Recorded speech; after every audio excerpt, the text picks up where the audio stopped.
Parler. Ce qu'il faut comprendre, c'est que ce n'est pas réservé à nos chers ordinateurs. C'est seulement une manière de compter différente de la nôtre. On pourrait très bien l'utiliser dans la vie de tous les jours, mais c'est en informatique que son application est la plus cohérente. Explication. Un ordinateur fonctionne avec de l'électricité. Sans entrer dans les détails, ce n'est rien d'autre qu'un gros tas d'interrupteurs. Pour calculer, on a donc arbitrairement choisi que lorsque le courant ne passait pas, ça représenterait 0, et lorsqu'un interrupteur est fermé et laisse passer le courant, ça représente 1.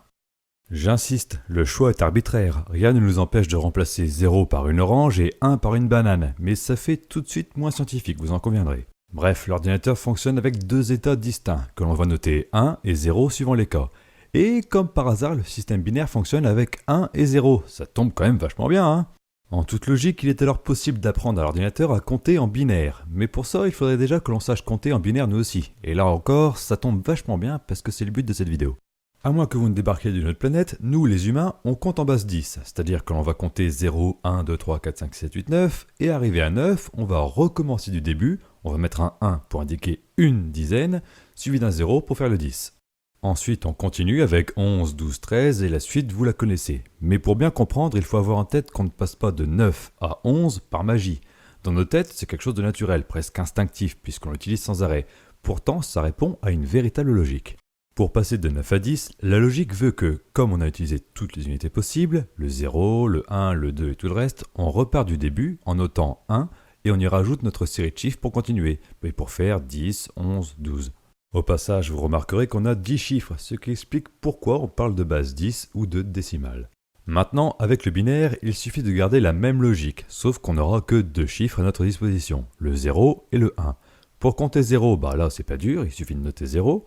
Pour noter 1, pareil, on note 1.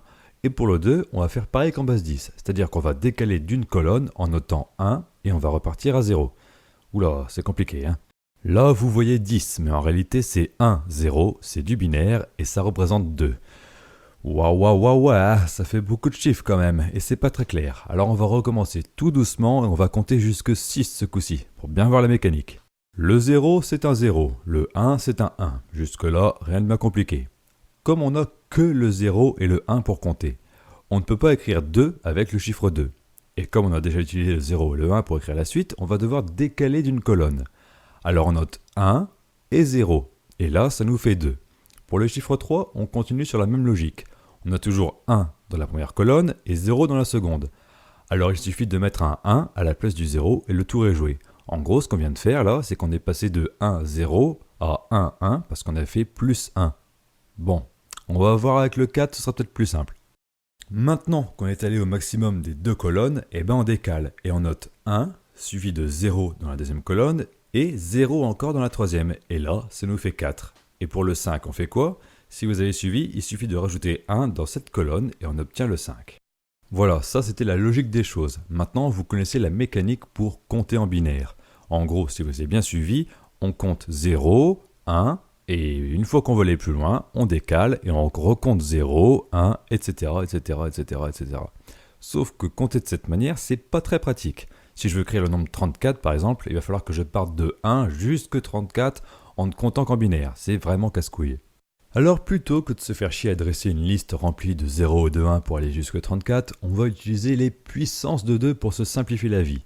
Et là, vous allez voir qu'avec cette technique, n'importe qui peut écrire et lire en binaire. En informatique, un bit, c'est le nom que l'on donne à une unité du système binaire. Un 0 ou un 1, c'est un bit. Pour écrire un nombre, on n'utilisera pas toujours le même nombre de bits. Vous l'avez vu tout à l'heure, pour écrire 2, on a utilisé 2 colonnes, 2 bits donc, alors que pour écrire 4, il a fallu 3 colonnes, c'est-à-dire 3 bits. Alors maintenant, on oublie les colonnes et on parle de bits puisqu'on sait ce que c'est. De droite à gauche, chaque bit est une puissance de 2. Prenons un exemple avec un nombre en 6 bits. Voilà les 6 bits, pour le moment vide. L'astuce pour compter facilement, c'est de savoir que de droite à gauche, on compte en puissance de 2. En mettant 1 dans un bit, on va additionner les puissances de 2 correspondantes. Et en mettant 0, le bit ne comptera pas en quelque sorte. Exemple, vous allez voir, c'est tout simple. Ici, on a 1, 2, 4, 8, 16 et enfin 32. Si je mets des 0 partout, je vais avoir 0 en binaire. Logique. Si je mets 1 dans le quatrième bit, je vais avoir le chiffre 8. Et tout ça, ça s'additionne. Si on veut écrire 9, on va mettre un 1 dans la colonne du quatrième bit. En gros, on va activer la colonne qui va faire 8. Et un autre 1 dans la colonne du premier bit qui va faire 1. on obtient 0, 0, 1, 0, 0, 1, à savoir rien, plus 8, plus rien, plus 1. On simplifie, 8 plus 1 égale 9. Et voilà, pour compter en binaire, c'est tout con, il suffit d'additionner de droite à gauche des puissances de 2, c'est-à-dire en multipliant à chaque fois par 2. 1 fois 2, 2, fois 2, 4, fois 2, 8, fois 2, 16, fois 2, 32, fois 2, 64, fois 2, 128, fois 2, 256, fois 2, 512, fois 2, 1024, fois 2, 2048, et j'en passe. Un dernier exemple pour la route, on va vouloir écrire 41. Alors on va mettre 1 dans le bit 32, un autre dans le bit 8, ça nous fait déjà 32 plus 8, 40. Il ne reste plus qu'à rajouter 1, donc on met 1 dans le bit 1, qui fait 40 plus 1, 41. Voilà, félicitations, vous savez maintenant compter en binaire. Il ne vous reste plus qu'à vous entraîner un peu et vous pourrez déchiffrer la matrice sans aucune difficulté. J'espère que cette mini-émission vous aura intéressé.